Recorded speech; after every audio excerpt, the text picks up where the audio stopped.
നമസ്കാരം. മലയാളി വാർത്ത ഇൻസൈഡിലേക്ക് സ്വാഗതം. പാകിസ്ഥാനിലെ ഇസ്ലാമാബാദിൽ നടക്കുന്ന അമേരിക്കൻ ഇറാൻ ചർച്ചയാണ് ഇപ്പോൾ ലോകം ഉറ്റുനോക്കുന്നത്. ഇസ്ലാമാബാദിൽ നടക്കാനിരിക്കുന്ന സമാധാന ചർച്ചകൾ നടക്കുമോ എന്ന കാര്യത്തിൽ ഇപ്പോഴും തികഞ്ഞ അനിശ്ചിതത്വം. അമേരിക്കൻ വൈസ് പ്രസിഡന്റ് JD വാൻസും സംഘവും അമേരിക്കയിൽ നിന്ന് ഇസ്ലാമാബാദിലേക്ക് യാത്ര തിരിച്ചു. വലിയ ഭയപ്പാടിലാണ് ഇപ്പോൾ പാകിസ്ഥാൻ. ചർച്ചകൾ നടക്കുന്ന ഇസ്ലാമാബാദിൽ ലോക്ക്ഡൌൺ പ്രഖ്യാപിച്ചു. ഇറാനെ വളഞ്ഞു നിൽക്കുന്ന US യുദ്ധക്കപ്പലുകളും സേനാവ്യൂഹവും അവിടെ തന്നെ തുടരുമെന്നാണ് ഇപ്പോൾ ചർച്ചകൾക്ക് JD വാൻസും സംഘവും ഇസ്ലാമാബാദിലേക്ക് പുറപ്പെടുമ്പോൾ ട്രംപിന്റെ പ്രഖ്യാപനം. മറുവശത്ത് ഇസ്രയേൽ ലെബനനിലെ ഹിസ്ബുള്ള കേന്ദ്രങ്ങൾക്ക് നേരെ സമാനതകളില്ലാത്ത ആക്രമണം തുടരുന്നു. ലെബനിലെ ചില സ്ഥലങ്ങളിൽ നിന്ന് നിർബന്ധിത കൂട്ട ഒഴിപ്പിക്കൽ തുടരുകയാണ് ഇസ്രയേൽ. ലെബനനിലെ സൈദ, നബാത്യ ജില്ലകളിലും തെക്കൻ മേഖലകളിലും ഇസ്രയേൽ വ്യോമാക്രമണങ്ങൾ തുടരുന്നു. ഇതിനിടയിൽ കുവൈറ്റ് കേന്ദ്രീകരിച്ച് ഇറാൻ വീണ്ടും ആക്രമണങ്ങൾ നടത്തി. ഇറാൻ യുദ്ധത്തിൽ തങ്ങളാണ് വെടിനിർത്തൽ കൊണ്ടുവന്ന മധ്യസ്ഥരെന്ന് ഇപ്പോഴും പാകിസ്ഥാൻ അവകാശവാദം ഉന്നയിക്കുന്നു. സ്വയം ഒരു മധ്യസ്ഥനായി ഉയർത്തിക്കാട്ടുകയാണ് പാകിസ്ഥാൻ. മറുവശത്ത് ഇസ്രയേലുമായി പൊരിഞ്ഞ പോര് പാകിസ്ഥാൻ നടത്തുന്നു. പാക് പ്രധാനമന്ത്രി ഇസ്രയേലിനെതിരെ ഇട്ട സാമൂഹിക മാധ്യമ പോസ്റ്റ് ഇപ്പോൾ ഡിലീറ്റ് ചെയ്തിരിക്കുന്നു. പാകിസ്ഥാൻ സൈനിക മേധാവി അസിം മുനീറിന്റെ നിർബന്ധം മൂലമാണ് പ്രതിരോധ മന്ത്രി പോസ്റ്റുകൾ പിൻവലിച്ചത് എന്ന് റിപ്പോർട്ടുകൾ. ഇതിനിടയിൽ ഒരു നിഷ്പക്ഷ രാജ്യമെന്ന പാകിസ്ഥാന്റെ അവകാശവാദം ഇസ്രയേൽ തള്ളിക്കളഞ്ഞു. ഇസ്രയേലുമായി വെടിനിർത്തൽ ചർച്ചകൾ തുടരുന്നതിനിടയിലാണ് ഇസ്രയേൽ രാജ്യത്തെ ക്യാൻസർ എന്ന് ഉപമിച്ചിരിക്കുന്നത് പാകിസ്ഥാൻ പ്രതിരോധ മന്ത്രി.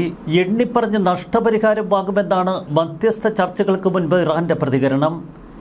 എന്നാൽ ഏറെ വിചിത്രമാണ് ഇപ്പോൾ പാകിസ്ഥാനും ഇറാനും ഇടയിലുള്ള സംഭവ വികാസങ്ങൾ. പാകിസ്ഥാനെ തങ്ങൾക്ക് വിശ്വാസമില്ല എന്ന് ഇസ്രയേൽ പ്രഖ്യാപിച്ചു. പാകിസ്ഥാൻ ഭീകരവാദത്തെ സ്പോൺസർ ചെയ്യുന്ന രാജ്യമാണ്. അവരെ ഒരു തരത്തിലും ഞങ്ങൾ വിശ്വസിക്കില്ല. പാകിസ്ഥാന്റെ മധ്യസ്ഥ നീക്കങ്ങളും സംശയത്തോടെയാണ് ഇസ്രയേൽ നോക്കിക്കാണുന്നത്. ഇറാന്റെ താൽപര്യം സംരക്ഷിക്കാൻ അവർ തന്ത്രം പയറ്റും. മറുവശത്ത് ഇറാന് തികഞ്ഞ ആശങ്ക. അമേരിക്കയിൽ നിന്ന് JD വാൻസും സംഘവും ചർച്ചകൾക്കായി ഇസ്ലാമാബാദിലേക്ക് പുറപ്പെട്ടിട്ടും ഇറാനിൽ നിന്നുള്ള സംഘം ഇതുവരെ അവിടെ നിന്ന് പുറപ്പെടാൻ തയ്യാറായിട്ടില്ല. ഇറാൻ സംഘം ഇസ്ലാമാബാദിലേക്ക് യാത്ര ചെയ്യാൻ ഭയപ്പെടുന്നുവെന്നാണ് ഇപ്പോൾ പുറത്തുവരുന്ന റിപ്പോർട്ടുകൾ. യാത്രാമധ്യേ ഇസ്രയേൽ ആക്രമണമാണ് അവർ മുഖ്യമായി ഭയക്കുന്നത്. ഇറാൻ വിദേശകാര്യമന്ത്രി Abbas അരക്ചിയോ Iran parliament speaker Mohammad ബാഖറോ ഇതുവരെ ഇറാൻ വിട്ടിട്ടില്ല എന്ന് വാർത്തകൾ.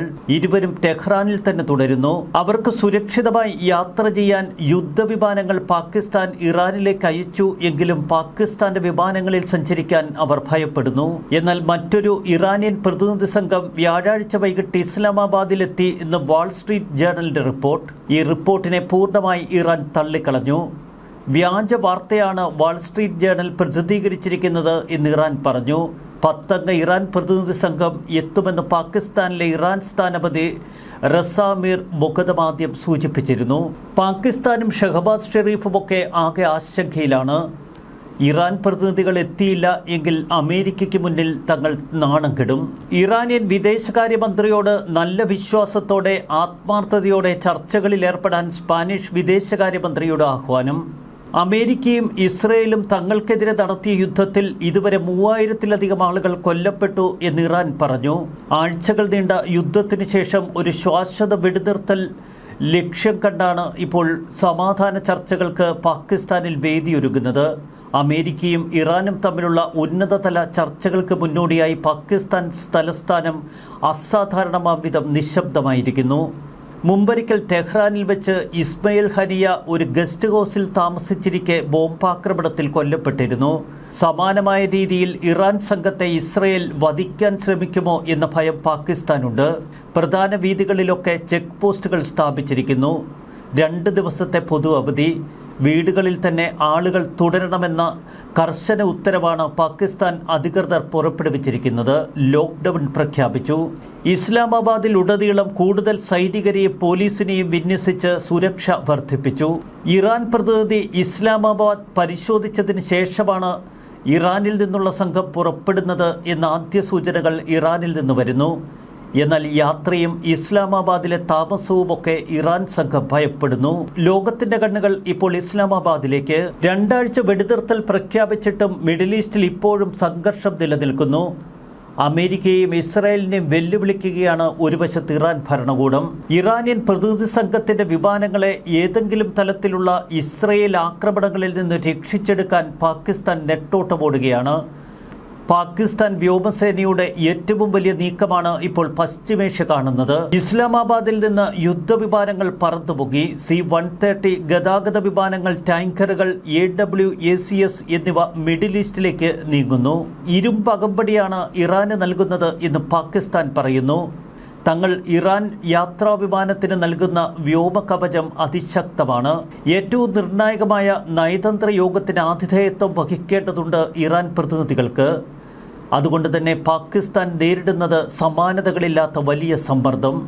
ഇസ്ലാമാബാദ് പൂർണ്ണമായും അടച്ചുപൂട്ടുക മാത്രമല്ല, പാകിസ്ഥാൻ അതിൻ്റെ തെക്കൻ പടിഞ്ഞാറൻ വ്യോമാതിർത്തികളിൽ വ്യോമ പ്രതിരോധ സംവിധാനങ്ങൾ സജീവമാക്കി.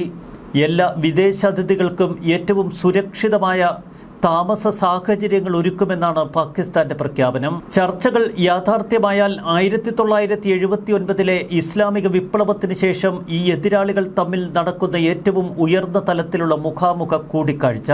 ഈ യുദ്ധത്തിൽ ഇറാന്റെ വ്യോമസേന ഏതാണ്ട് തുടച്ചു നീക്കപ്പെട്ട അവസ്ഥയിലാണ്. ഇറാന്റെയും പേർഷ്യൻ ഗൾഫിന്റെയും മുകളിൽ ഇറാൻ പ്രതിനിധി സംഘത്തിന് സംരക്ഷണ കവചമൊരുക്കേണ്ട ഉത്തരവാദിത്വം അതുകൊണ്ട് തന്നെ പാകിസ്ഥാന്.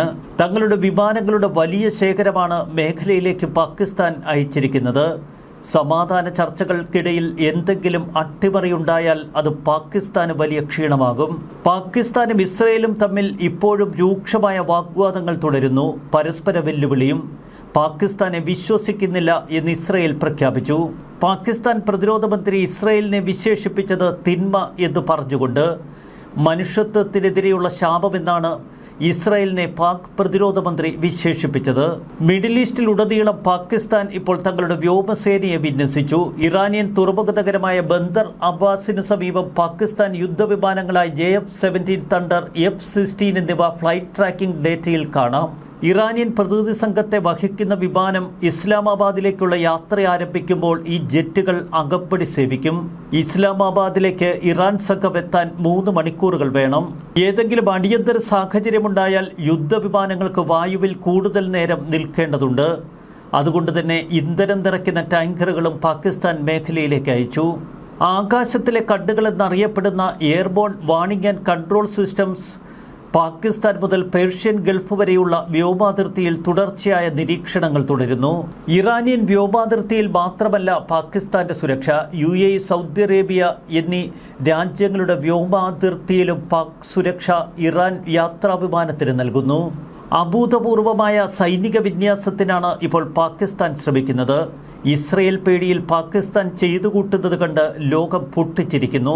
വെടിനിർത്തൽ കരാറിൽ ലെബനനെ ഉൾപ്പെടുത്തില്ല എന്ന വാശിയിലാണ് ഇപ്പോഴും ഇസ്രയേൽ. ഇക്കാര്യത്തിൽ തങ്ങളുടെ അന്തിമ നിലപാട് അമേരിക്ക പ്രഖ്യാപിച്ചിട്ടില്ല. ലോകം ഉറ്റുനോക്കുകയാണ് ഇസ്ലാമാബാദിലേക്ക്. ഒരു വശത്ത് ഇറാൻ സംഘം ഇസ്ലാമാബാദിലെത്താൻ ഭയപ്പെടുന്നു. മറുവശത്ത് എത്ര സുരക്ഷ നൽകിയാലും പാകിസ്ഥാനെ യാതൊരു വിധത്തിലും വിശ്വസിക്കുന്നില്ല ഇറാൻ പ്രതിനിധി സംഘം പോലും. അമേരിക്ക പാകിസ്ഥാനെ കാണുന്നത് ഇറാന്റെ വക്താക്കളായി. പാകിസ്ഥാനെ മുച്ചൂടും തള്ളിപ്പറഞ്ഞുകൊണ്ട് ഇസ്രയേൽ. എന്നാൽ തങ്ങളാണ് മധ്യസ്ഥരെന്ന് വരുത്തി തീർക്കാനുള്ള വെപ്രാളം പാക് പുറത്തെടുക്കുന്നു.